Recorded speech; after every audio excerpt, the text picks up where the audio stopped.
Olá, pessoal, tudo bem? Vamos lá para mais uma novidade aí do nosso Preparando Aula com a Dero, são os materiais comentados. E hoje nós iremos com o gênero textual do ensino médio, playlist comentada, certo? Então, aqui nós contamos com o apoio da nossa diretoria de ensino, nosso dirigente, a nossa SEC e nossa supervisão, né?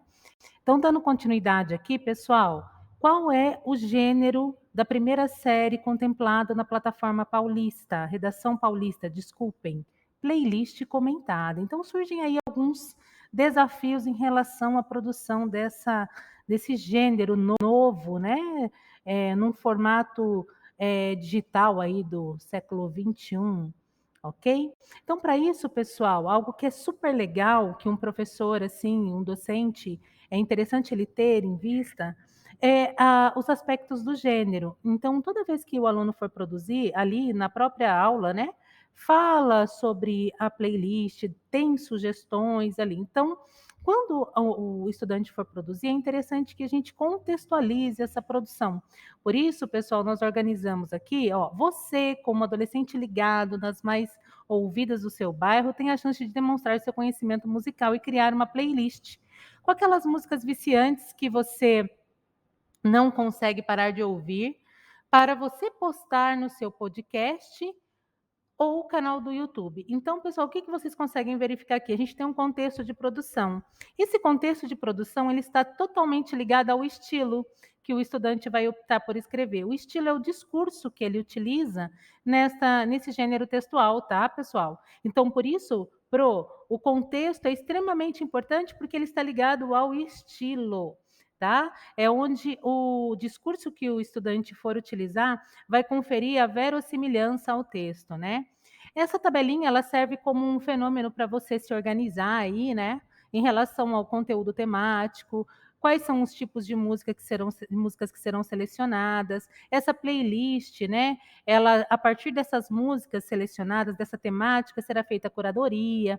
Então, aqui nós elencamos na tabela todos os aspectos do gênero que a gente pode mensurar e que sejam aplicáveis à produção textual em sala de aula, tá?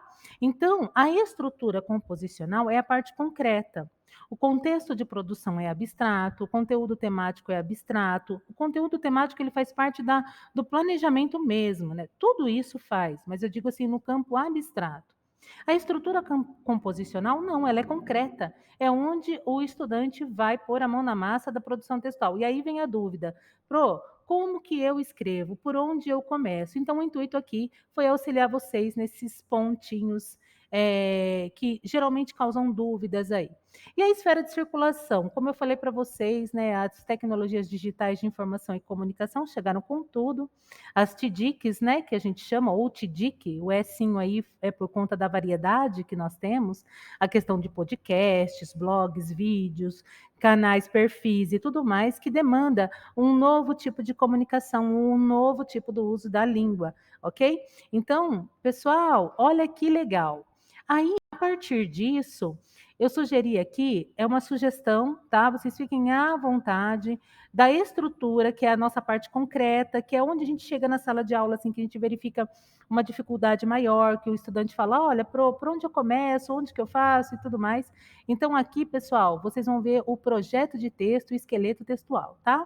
Então, aqui é uma sugestão para você, docente, como iniciar esse trabalho. Então, é muito interessante que nesse ponto o estudante ele compreenda a contextualização como um fenômeno introdutório, ou seja, ele se apresente quem ele é de uma forma num discurso mais informal, né? Mas espera aí, o discurso tem que ser formal ou informal, na verdade? Depende do público que ele vai lidar, tá? Então, como é uma playlist comentada, geralmente é da esfera mais coloquial e informal, tá bom?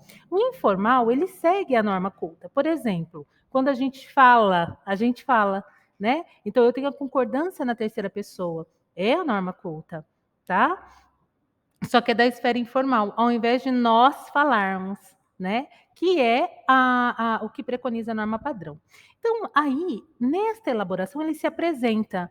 E aí ele diz quais são os motivos que o levaram à escolha daquele tema. É interessante aproveitar, nesse momento, para a gente trabalhar a questão da organização em períodos, do uso de conectivos, do uso de adjuntos adverbiais, esses operadores aí que fazem toda a diferença na hora de uma bela produção, né?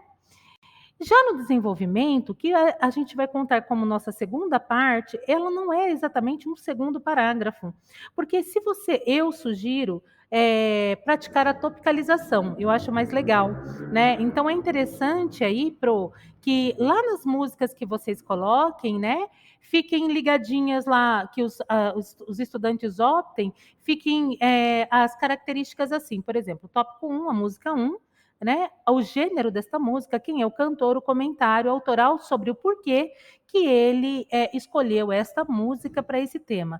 Pessoal, vale dizer também, é bem importante, que esse gênero, ele é um gênero de tradução oral, tá? Então, quanto mais o estudante for produzir pensando em publicar numa rede, publicar num canal, mais verossimilhante ele será.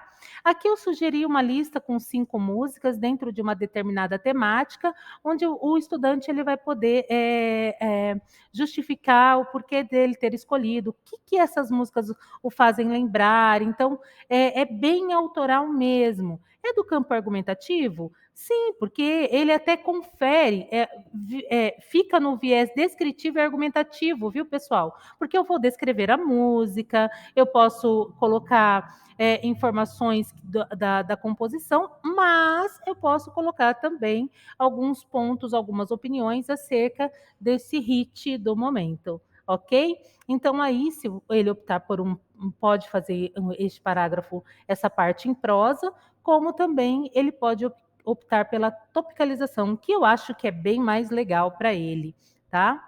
Na minha sala de aula, eu optaria pela topicalização.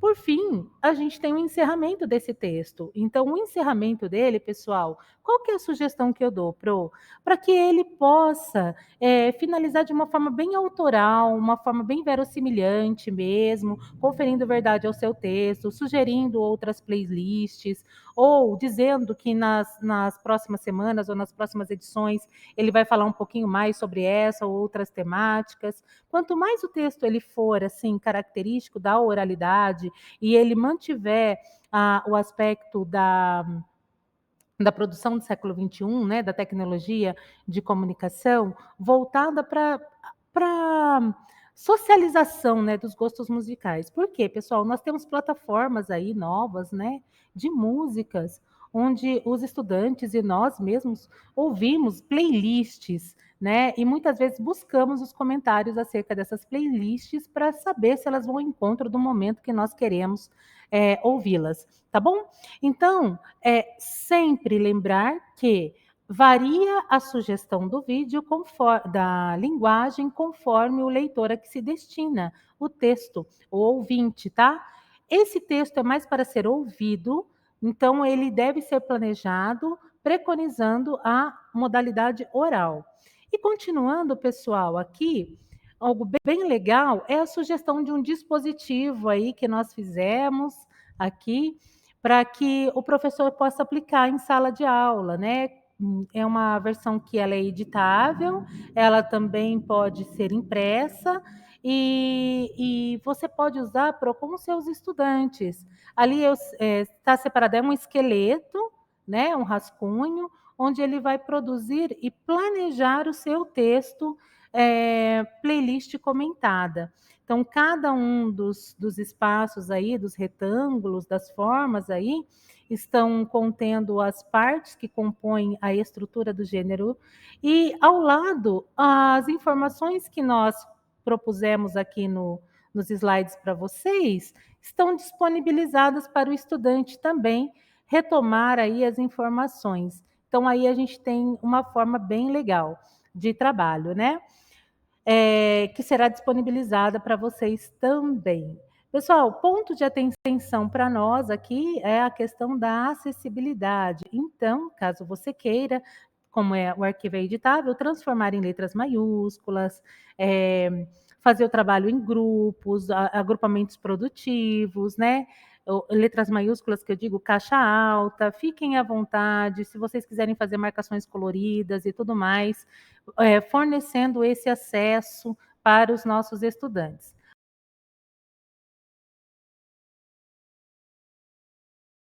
Algumas sugestões que eu também falo para vocês em relação à produção da nossa aula 31 é a produção colaborativa, dependendo da turma que tem muita dificuldade. Ah, eu quero fazer uma produção com a turma toda, então nós vamos fazer uma construção aí colaborativa, os grupos. Um grupo faz a primeira parte, o outro faz a segunda, o outro faz a terceira, dentro de uma temática e de um trabalho de curadoria em conjunto.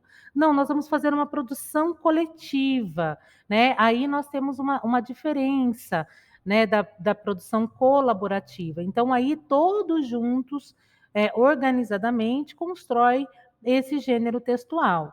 A colaborativa, um constrói uma parte, o outro outra, e aí nós juntamos e dialogamos a respeito dessa composição. E tem aí em duplas, ou trios, ou agrupamentos, mediante a necessidade que o professor achar conveniente.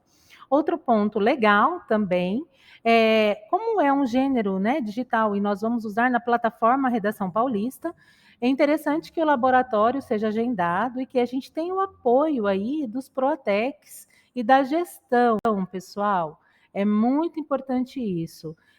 Embora nós façamos em classe, em sala de aula, um trabalho colaborativo, em duplas, ou coletivo, como nós podemos optar, é importante que a hora que o estudante for passar na plataforma, ele saiba que ele vai passar individualmente, tá? Ali é um trabalho individualizado, ok?